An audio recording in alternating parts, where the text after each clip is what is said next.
ഭാർഗവിക്ക് ആരെയാ സംശയം? എന്നുവെച്ചാ മീരയുടെ കൊലയാളി ആരാണെന്ന് ഭാർഗവിക്ക് കൃത്യമായിട്ട് അറിയാലോ. ആരാ ഭാർഗവി അത്?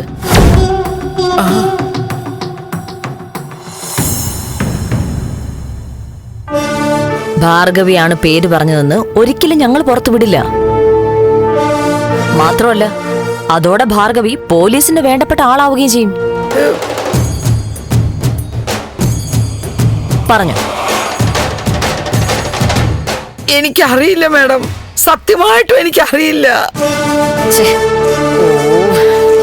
നിനക്കറിയില്ല? വേണ്ട അതുല്യ, ഭാർഗവി പേടിച്ചിരിക്കുന്നോണ്ട് പറയാത്തതല്ലേ. ഭാർഗവി എല്ലാം തുറന്നു പറയും.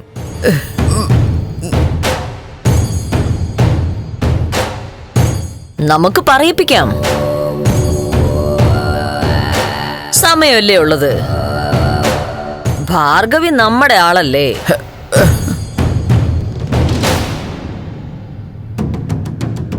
ദേവിക എങ്ങനെയുള്ള ആളാ? നല്ല കുട്ടിയാ മാഡം. അങ്ങനെയാണെങ്കിൽ ഞാനൊരു രഹസ്യം ചോദിക്കട്ടെ. വാസ്തവത്തിൽ ഈ നല്ല കുട്ടിയായ ദേവിക മുരളിയുടെ ഭാര്യയാണോ നന്ദന്റെ ഭാര്യയാണോ? നന്ദമോന്റെ ഭാര്യ. പക്ഷെ സ്വന്തം മോന്റെ ഭാര്യയായിട്ട് കുറച്ചു ദിവസം ഭാർഗവിയുടെ വീട്ടിലുണ്ടായിരുന്നല്ലോ, അല്ലേ?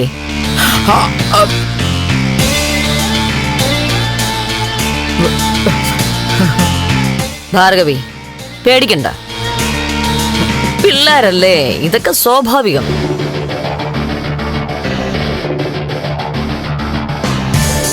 നന്ദനെ കല്യാണം കഴിച്ചത് മറച്ചു വെക്കാൻ ഭാർഗവിയുടെ മുരളിയുടെ അറിവോടെ ഒരു ഒളിവിൽ താമസിക്കൽ അല്ലേ? അല്ല, അത് മാഡം. അതായത് രമണ, ദേവികയ്ക്ക് ഒളിവിൽ താമസിച്ചും ആൾമാറാട്ടം നടത്തിയും ഭാർഗവിക്ക് ഒളിവിൽ താമസിപ്പിച്ചും മുൻപരിചയം ഉണ്ടോന്നും മാഡം ചോദിക്കുകയായിരുന്നു. ഇപ്പൊ മനസ്സിലായോ? മാഡം, സത്യമൊക്കെ പുറത്താവുന്നറിഞ്ഞ് പേടിച്ചിരിക്കുക. പേടിക്കണ്ട ഭാർഗവി. അപ്പോ ഭാർഗവി റിഹേഴ്സൽ എടുത്തു കൊണ്ടുവന്ന ആ കഥാപ്രസംഗത്തിലേക്ക് നമുക്ക് വരാം. ചടങ്ങ് നടക്കുന്ന ദിവസം വൈകിയാണ് ഭാർഗവി ചന്ദ്രോത്തെത്തിയത്. അതെ മാഡം, കുറച്ച് താമസിച്ചു. മുരളിയും ഗൗരിയും വന്നില്ലായിരുന്നല്ലേ? ഇല്ല. അന്ന് ചന്ദ്രോത്ത് സംശയകരമായി ആരെങ്കിലും കണ്ടിരുന്നോ?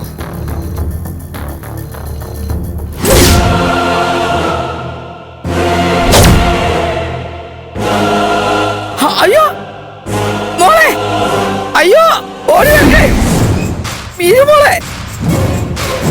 അയ്യോ എന്റെ മോള്.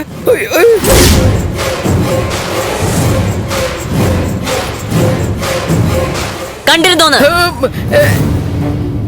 ഇല്ല, ഞാൻ ആരും കണ്ടില്ല. ഇല്ല.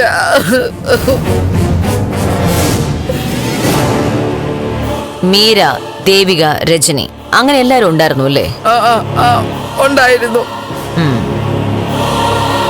ഭാർഗവി അവിടുത്തെ ജോലിക്കാരിയായിരുന്നില്ലേ? അപ്പോ ചന്ദ്രോത്തെ സകല കാര്യങ്ങളും അറിയായിരിക്കുമല്ലോ, അല്ലേ? ഫ്ലവേഴ്സ് ഒരുക്കുന്ന കാഴ്ച വസന്തം യൂട്യൂബിൽ പ്രേക്ഷകർക്ക് ലൈവായി കാണാം. ഫ്ലവേഴ്സ് കോമഡിയിൽ ജോയിൻ ചെയ്യൂ, ആസ്വദിക്കൂ.